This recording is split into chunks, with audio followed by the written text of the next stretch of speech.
Bismillahirrahmanirrahim. Alhamdulillah Rabbil Alameen. Yehovah Jimila kemi wa helelo. Na bopugbe ma she. Yehovah Jimila. Mi she fon kugbe. E jako kemi ye. Bono Jimmy Quello. Na mo here in here akpopo ye. Assalamu alaikum, welcome to Johnny's Bite. It's Wednesday, it's my day. It's going to rain, I told you. So be careful out there. Stay safe if you live in a flood-prone area. At this time, you know that your life is in your hands because it's been raining, and so far, none of the district assemblies has come up with a very strategic plan to say this is my evacuation center within my space, and that people whose homes get flooded, this is where you come and get help, warm meals, blankets, and all of that. So you are on your own, literally. If I ask you now to tell me how often you have met with your DC or MCE and how often they have engaged you to understand the challenges in your community and how they intend to fix them, I'm sure that you'll be found wanting.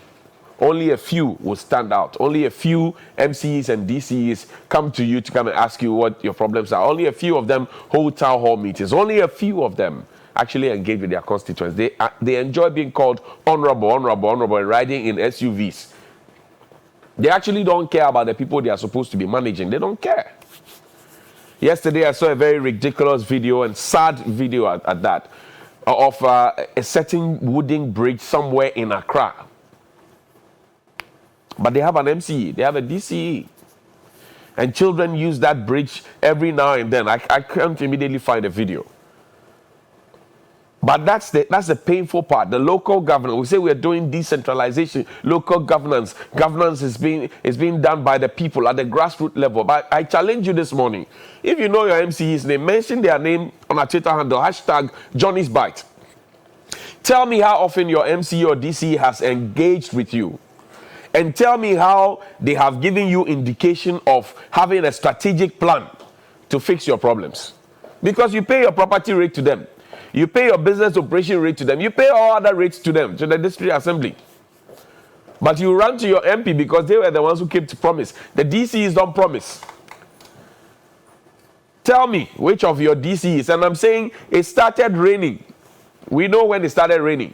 Which of the municipal assemblies or district assemblies are able to say, this is an area in my community I'm creating to help the people should their homes get flooded? None of them has done that. They won't do it because they don't love you. They don't love you and their homes don't get flooded. So they don't actually care about you. But it is your taxes and your money that goes to pay them. And your taxes and money go to give them ex gratia. But they don't care about you. And while they don't care about you, there's also a creeping danger that's coming in. I was reading the national security document yesterday again. I think I've read it about 4 times. I was reading it again, and the conversation about food security dropped into my head. The Agric people have been telling us over and over and over again, and yesterday we demonstrated to you how food has become expensive in this country.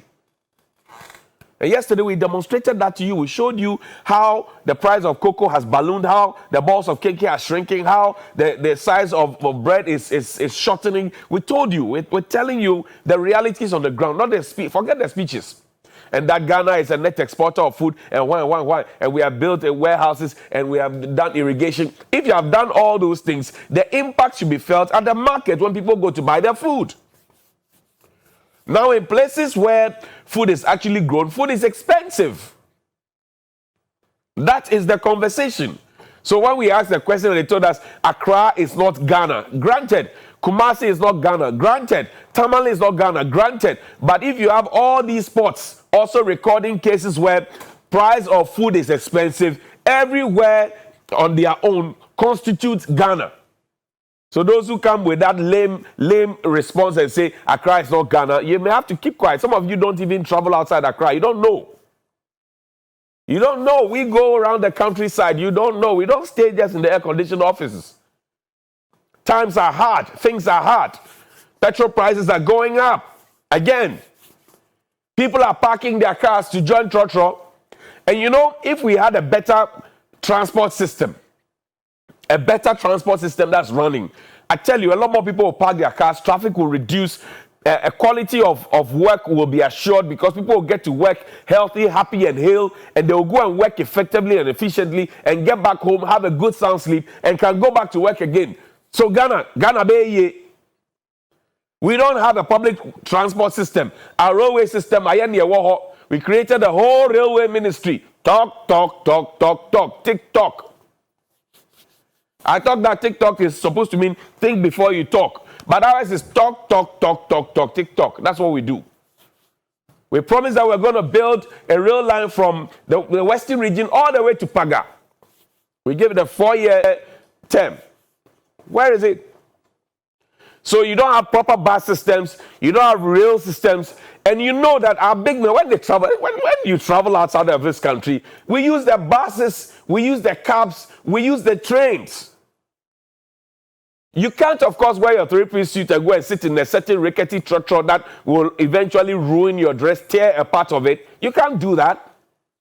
So times are hard, times are tough. And we must stop whitewashing things and face the reality.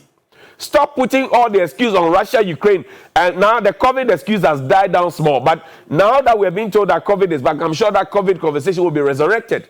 Meanwhile, we have not done the accounting for COVID. So we are just spending, we are just chopping, we are just borrowing, spending, chopping, borrowing, spending, chopping, borrowing, spending, chopping. That's what we're doing. And then we are not thinking of the future because the future generations, that's you, me, the younger generation, those who are in JSS, those who are in primary school, kindergarten, they will be the ones to come and pay the debt that is being accrued for us. And we are not actually seeing the benefit of what is being borrowed in our name impacting our lives. So you walk into a market, you want to buy food, and it's so expensive. Yet you have planting for food and jobs. So I ask the question, where are the plants, where is the food, and where are the jobs? Agric Minister, good morning to you. Where are the plants, where is the food, and where are the jobs? In the first year of planting for food and jobs, you went to Parliament and told them you had been able to create 745,000 jobs. If you're able to create 745,000 jobs in 1 year in the agric sector, multiply that by 6 times, or averagely 700,000. Can you imagine how many jobs you would have created? Not be paper job, or they talk proper job. You said you created 745,000 jobs. Go and check the Hansard. If you have forgotten, good morning to you, sir. Ghana is the next exporter of food, but we're importing every kind of food, including cassava and fish. We have the sea here. We have spent money to do close season. We even had a ridiculous way of opening and closing the sea. We spent money to print a dummy key, and we went in a ceremonial way to go open and close the sea. Yet we import fish. Cocoa, which is the mainstay. Cocoa production is reducing. It's in the news. I am not the one saying it. Go to the western region. The cocoa production is reducing. Cocoa that gives us money is reducing. I remember when we brought up the conversation that the Chinese are now planting cocoa, harvesting it, and actually drying it in a mechanized way. I told you about Olam also having farms, hectares, 2,000 or so, 20,000 hectares of farm of cocoa. Our Minister for Agric came to tell us, said that we should not worry because the quality of cocoa that we do or that we produce is of a higher grade than what they produce. Today, we are not even able to hit our 1 million metric tons target of cocoa. And it is reducing. That means that the cash that we used to get from them is also reducing. We are not producing, refining the cocoa. We are not adding value to the cocoa as much as we should. And we are selling the beans as raw as we can. And now the people we sell the beans to are themselves producing beans and mechanizing it. That's Alfredo Kansi. No, play that sound bite for me. Let's hear it. 1 month ago, now turn is Okay, near turn 40. 40. 40 and 45. So she says that this is 60 Ghana cedis. A month ago, It was between 40 and 45 cedis. Fair no. Oma tunti some to no mo de ba say na. No mo ache fair no. E de gu engo no so. Some de ya no so mo de amaye. We ni 15 cedis. Kesi ni 20 cedis. And then this was how much? And no 12. This was 12 and now it's 15 cedis. David, we have local and we have the imported one. The local normally first was selling at 3 cedis, but now it's 4 cedis for a cup. At the millet formerly was 2 cedis, 50 pesos for a cup, but now it's 4 cedis. This is just a small indication of it. Maybe the Agric Minister has forgotten his job description and KPI. I'll remind him. And I like what the president did in January 2017, 11 January, was an afternoon between 3 p.m. and 4 p.m. He announced the first batch of 13 ministers at the Jubilee House. I think that day when he finished, he said the press has been very impressive, and when they called them, they answered, so they should let the press hold something. The press never held that something. Whatever the president meant, I don't know. But he said, let the press hold something. Played back the mandate that the president gave to the Agric minister. Maybe they have forgotten. The Agric minister is going round now. He has billboards everywhere. He wants to be president. You have not finished your Agric minister job. You want to be president. Play the video. We have yet another member of the Economic Management Committee of our government, and another very pivotal role in the economic life of our country. We have seen in these last few years a systematic decline in the performance of Ghanaian agriculture. Output, rates of growth, the capacity to create food for ourselves, produce food for ourselves, all of these have been on a systematic decline. And it's time we put in charge of agriculture people who have been thinking,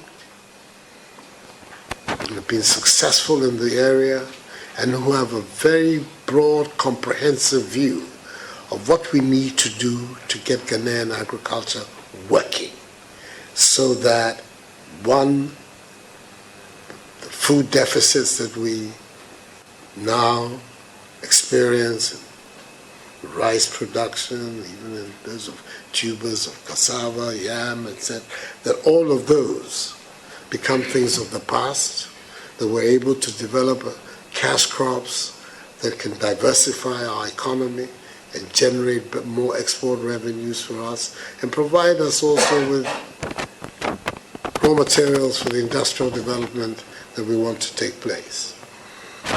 Educated, did an agricultural degree at the University of Ghana, subsequently became PhD holder from the wrong university, but nevertheless a good university, was at Cambridge. So, and then from there went to work for the International Coffee Organization and rose to be, in fact, its #2 figure. So we're talking about somebody who's extremely well versed in issues to do with agriculture, agricultural productivity and development. For the last few years, he has been a member of parliament for Kwadaso, and also the spokesperson for our party in the House and in the country. I think many of you have been listening to him and the pleas that he has been making for more appropriate policies, for the revival and development of our cocoa industry and other aspects of our agricultural system. I believe that he's in a position to provide very strong leadership to the farmers' organizations and to the farming community in general. We're talking about somebody who's going to have a very hands-on approach to the development of our agriculture. And it is an area which we need all the help that we can get, beginning with having a proper policy framework which will enable Ghanaian agriculture to prosper, I believe that Dr. Usu Afriakoto has the credentials to make that happen for us in our country. So he's the person that I'm recommending to the Parliament.